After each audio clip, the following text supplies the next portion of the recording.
On to this big news story of the day. The government is intervening to soften South Africa's record high petrol price for consumers. Finance Minister Enoch Godongwana announced earlier today an array of proposed changes to the fuel price, including a R1.50 per litre reduction in the general fuel levy from the 6th of April next week to the end of May. Peter Morgan is the CEO of the Liquid Fuel Wholesalers Association, and he joins us now to explain what these interventions will mean for us. Let's start here, Peter. Thank you for joining us. Your initial reaction, is this reduction enough, or was it something that you were expecting it would disappoint, since we are still expecting the Central Energy Fund to announce the fuel price adjustments for next month?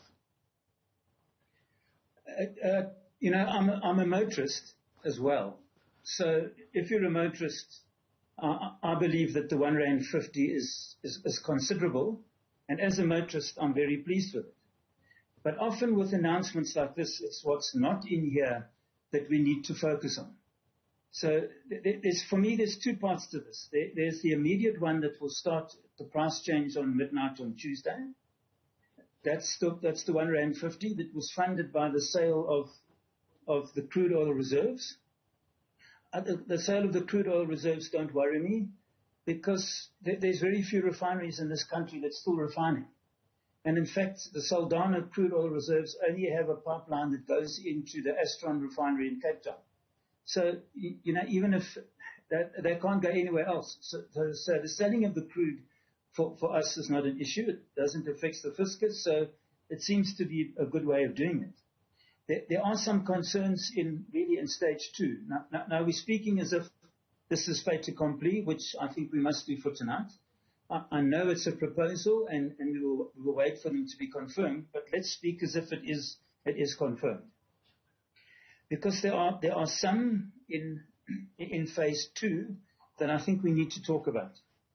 There's the termination of the demand size management levy. Now, the last discussions we had with government a year ago, 2 years ago, was about increasing that 10 cents up to 50 cents to change the behavior of the motorist who's buying 95 inland when he actually doesn't need it. It's what we call octane wastage. So by the statement that says we're going to take the 10 cents out, are we saying that change of that behavior is no longer necessary?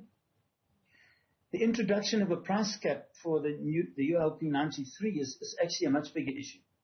Because what this says is that, you know, if you start uncapping, if you cap the price and allow retailers to discount the price, some of them will actually do it, irrespective of whether they can afford to do it or not. So it means we're going to be selling a lot more 93. And the tankage at retail sites and the tankage at all the oil depots are very much structured to the current market dynamics. So if you start affecting the balance between 93 and 95, there might be some constraints there. But more important for us is the fact that you're actually saying we're going to deregulate, because this is the start of deregulation. And you know, deregulation, we've agreed, will happen in this country when certain milestones have been achieved. And one of the milestones that we haven't achieved is we haven't got the transformation in this industry correct. So I think there's a bit of a knee-jerk reaction on this one that may have unintended consequences that are quite severe. And if we've got time, I'll talk about why I'm saying that. There's another issue in phase two about the termination of the published guidance prices.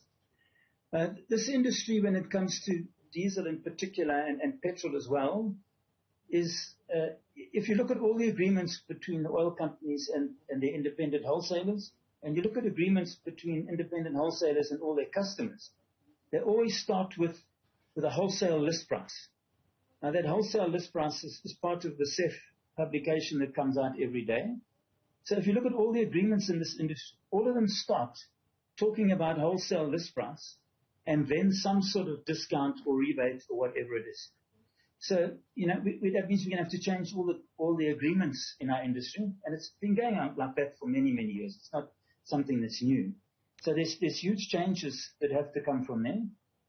Peter, this is temporary. Some of these are temporary. The first part of this is temporary. And the second part, as you've said, talks about deregulation, in fact, reviewing how we price fuel for more competition.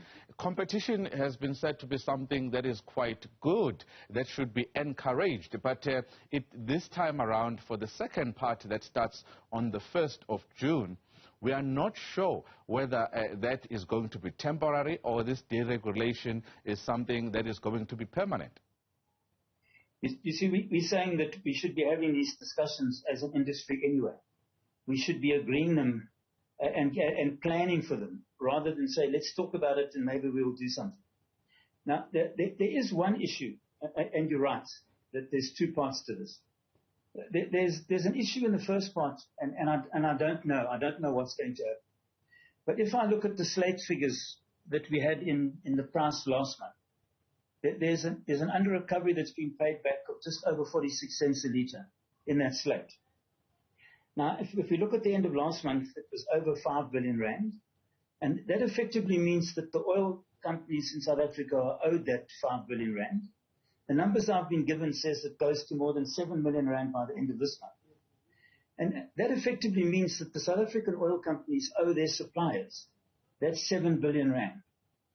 We are very concerned that there's going to come a time very soon, if it hasn't happened already, where the oil companies overseas say to their South African branch, we can't rely on the fact that we're going to get this money anymore. You guys have to go and get it from the market yourself. And you'll see all sorts of things happening, like hardening of rebates, discounts, and it really is a risk to our businesses.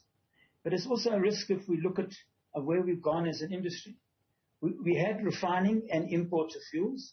We've now gone to predominantly import of fuels. That actually, in the BFP context, makes it more expensive, makes it more difficult. We don't have any strategic stocks of fixed product. So it's coming in really sort of just in time into our harbors to keep us supplied. Bad weather, anything on the seas, any delay that comes to the market means somebody in the downstream is actually being rationed. So we're saying it's wonderful for the motorist for the R1.50, but there are a number of other unintended consequences that we need to be talking about now to make sure we understand them, what the ramifications are. So when the 1st of June comes, we put all the right things in place and that we want to, and not some of the unintended ones. Before I let you go, Peter, do you think that there is still a room to move for the government? They did not tinker with the road accident fund levy. Is still the same. Do you still think that there is still room to move should the price of the international crude oil prices not change? And secondly, when it comes to next week, we haven't heard from the likes of the Automobile Association as yet as to whether we should be expecting a petrol price increase across the board. Are you expecting one? And could it be a R1.50 per litre increase that would actually offset what is actually happened today? Now, the way I look at it, and of course I'm only using yesterday's numbers, a lot can change between yesterday and Tuesday midnight.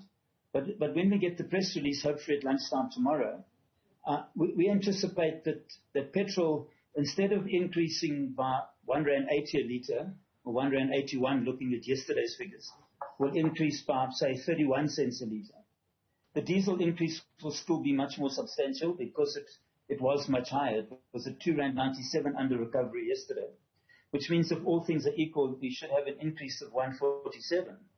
But I think as a motorist, we should be saying to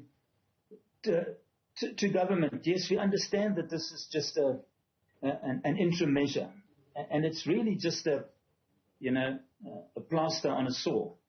But it's R1.50 is a substantial decrease in what the increases would have been. So I think we should be, very, very acceptable of them.